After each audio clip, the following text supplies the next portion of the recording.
Hello everyone. IIT Madras in June 2019 has conducted a summer training program on advanced pedagogies and I was a part of that. This program is basically was a part of a faculty development program. I am an assistant professor in Rajasthan Technical University. I secured All India rank 42 in GATE 2014. This particular session was for all the faculties who engaged in teaching in various colleges or institutes like engineering, humanities, applied sciences. What is pedagogy? It is an approach to teaching or study of teaching methods. That means how you teach. In a class there is a teacher, student. Students are of different mindset. So the teacher it's up to teacher to adopt such a method so whatever he teach the subject it should be understandable in a more efficient way to the students. So why there is a need to study pedagogy? Because the main goal of a teacher is to unlock the cognitive thinking of its learners. We will discuss about the cognitive thinking in the later slide. Let's take an example of a primary teacher. Primary teacher जो होते हैं वो rhyme की help लेते हैं ताकि जो छोटे छोटे बच्चे हैं उनके लिए समझने में आसानी जाए. जैसे कविताएं हो गई, पोएम हो गई, कोई अल्फ़ाबेट्स हो गए ABCDEFGH, तो ये उनको एक राइम में बताया जाता है ताकि वो अंडरस्टैंड कर पाए उस चीज़ को और जल्दी ग्रास्प कर पाए. ये उनके लिए काफ़ी अच्छा सेशन होता है और काफ़ी लंबे समय तक वो इस चीज़ को याद रख पाते हैं. तो ये एक तरह का पेडागोजी मेथड हो गया. Who is teacher? A teacher is a person who helps others to acquire knowledge, competence और virtue, where is the learner, where is the student is engaged in learning something. इसलिए कहा जाता है कि पढ़ने की, सीखने की कोई उम्र नहीं होती क्योंकि ये एक लर्नर और एक इनफाइनाइट प्रोसेस है. The interaction between a teacher and a student in a class revolve around two things. First, that is the course objective. Second, the learning outcome. Course objective is basically what the course or the subject the teacher is intended to cover in a class. Whereas the learning outcomes is at the end of the session what knowledge, skills the students acquire by this program and how they utilize or apply this knowledge and skills which is useful to them in their life. Let's take an example of an Indian constitution. A teacher taught this subject and at the end the student will able to know his fundamental rights, what type of protection he has given by the law, its usefulness, about his freedom, about the protection against the unlawful detention. Cognitive thinking. Learning process of a student ignites his cognitive thinking. It is actually the mental action or the exercise or the process of acquiring knowledge, understanding through thought, experience and the senses. While the person undergoes a learning process, he undergoes or unlocks these 5 aspects, that is the evaluating part, analyzing, reasoning, decision making, problem solving, by the existing knowledge or the knowledge he acquired through learning process. Let's take an example of an engineering service exam. A student he will first download the syllabus. He sees what the topics covered in the syllabus part. He analyzed the previous year's question papers, weightage to the topics given, which section he has to prepare, and during exam which questions to skip. So he just to manipulate, understand all these things, and with this existing knowledge he generate a new knowledge, that is a strategy which is suitable for him to crack this examination. There is a Bloom's taxonomy for learning outcomes. Taxonomy is basically the classification. In Bloom 1956, he give a theory which was later revised by the Anderson and Krathwohl in 2001. As you can see, this is level 6, that is level 1 to 6. There are few terms are there in the left side, and there are the action verbs in the right side. These 6 levels signifies the cognitive thinking of a learner. As you can see, level 1 deals with the remember part. That is, can the learner recall or remember the information? Second, understanding. Can the learner explain ideas or concepts?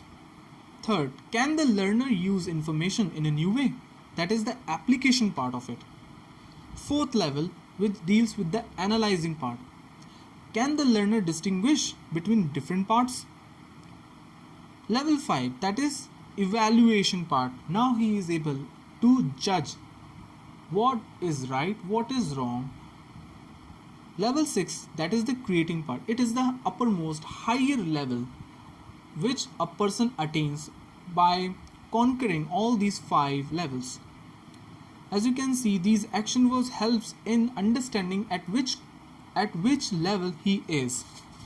So let's take an example of an IC engine to understand this 6th level. For the level 1, that is the remember part, if we put a question, that is define IC engine. So a person will define IC engine, what is IC engine, how it works. So second, that is the understanding part. He will classify the various IC engines, that is the petrol engine, the diesel engine. Third is the application part. So if we put a question like this, if we have petrol as fuel, which engine will run? So he will be able to answer this question. Level 4, that is analyzing, which is comparison between the petrol and the diesel engine. He is now comparing the 2 engines. Level 5, that is the evaluating part. So if we put a question like this, so evaluate which engine is more efficient and less polluting. And the 6th one, that is the create one. So after studying all the IC engine specification about the IC engine working, and by unlocking his unconscious mind, he now able to create a hybrid engine which will run on both petrol and diesel engine. So in this way the Bloom's taxonomy works. Revised Bloom's taxonomy deals with the 6 cognitive processes students undergo. The action verbs, which is described at the extreme right hand side, describes the cognitive process by which thinkers, learners encounter and work with their knowledge. Let's take an example of an undergraduate student. He attained generally up to level 4, that is up to analyze. He remember all the facts. He understand the concepts in his undergraduation. He apply those concepts after when he graduate, and then he analyze the terms. What is the best thing? What is the best concept he liked the most?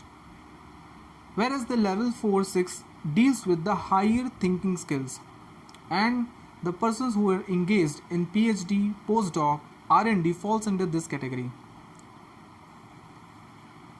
Measuring student performance. There are 2 things. First is assessment, second is evaluation. A teacher taught the subject. Now he want to know how much his students has learned so far. So he will do assessment. Assessment is all the activities which is undertaken by him and their students in assessing themselves, which provide information to be used as feedback to modify the teaching and learning activities. That is, for students, the assessment part will be midterm examination, assignments, end-term examination, sessionals, assignments. So these are the assessment part for the students. What will be the assessment part for the teacher? After the session overs, the student will be provided a form in which they give the feedback of the teacher.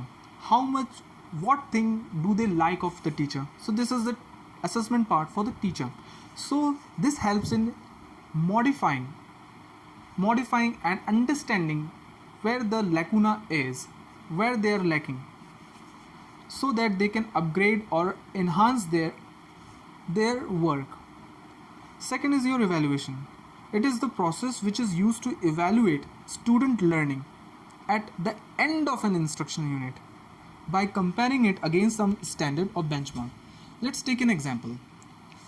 The theory exam paper is of 100 marks, so this is our benchmark. Whatever the student gain at the end of the session, let's take he get 80 marks out of the 100. So this is the evaluating part. That is, this describes that the person knows a lot of that subject. There are two types of assessment are there. One is the formative assessment. So what has the child learned so far? This formative assessment is made to determine students' knowledge and skills, including learning gaps, as they progress through a unit of study. This formative assessment continues throughout the session and there is a correction possible. It is a continuous process. Like the internal marks are there, feedback mechanism is there. Second is your summative assessment. What did the child learn overall? That is, it is made at the end of a unit of study to determine the level of understanding the student has achieved. At the end of the session, what the student has learned so far. These are the typical assessment tools like mid-sem, end-sem, tutorial, seminar, rubrics. Rubrics is nothing but a marking scoring guides which are designed based on specific criteria, and each criteria clearly describe different levels of achievements. So there are the specific criteria are there. They set the levels, they assign weightage to each level. If the student attains that level, so they will assign some marks. This is an example of a rubric. As you can see at the left side we have this, the criteria are there, that is whether the student is following the project directions or not.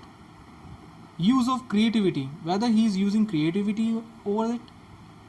Behavior of the student in the class. Effort put into project. So these are the criteria.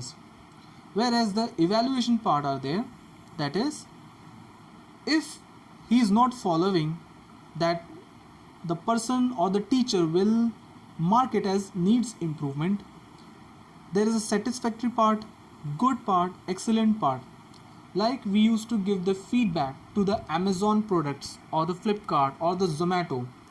After getting that product, we used to give the 5-star, 4-star, 3-star. We used to comment there. So this is a type of a rubrics.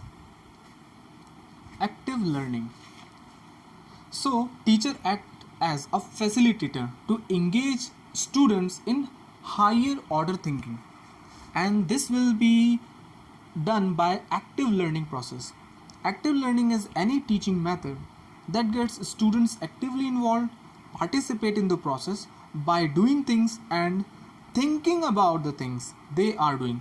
That is, they are not only studying, learning, reading, writing, but they are involved completely. What they are doing, they know it. Their conscious mind are available there in the class, present in the class. Their physical body is there, their mind is also there. So they are actively participating.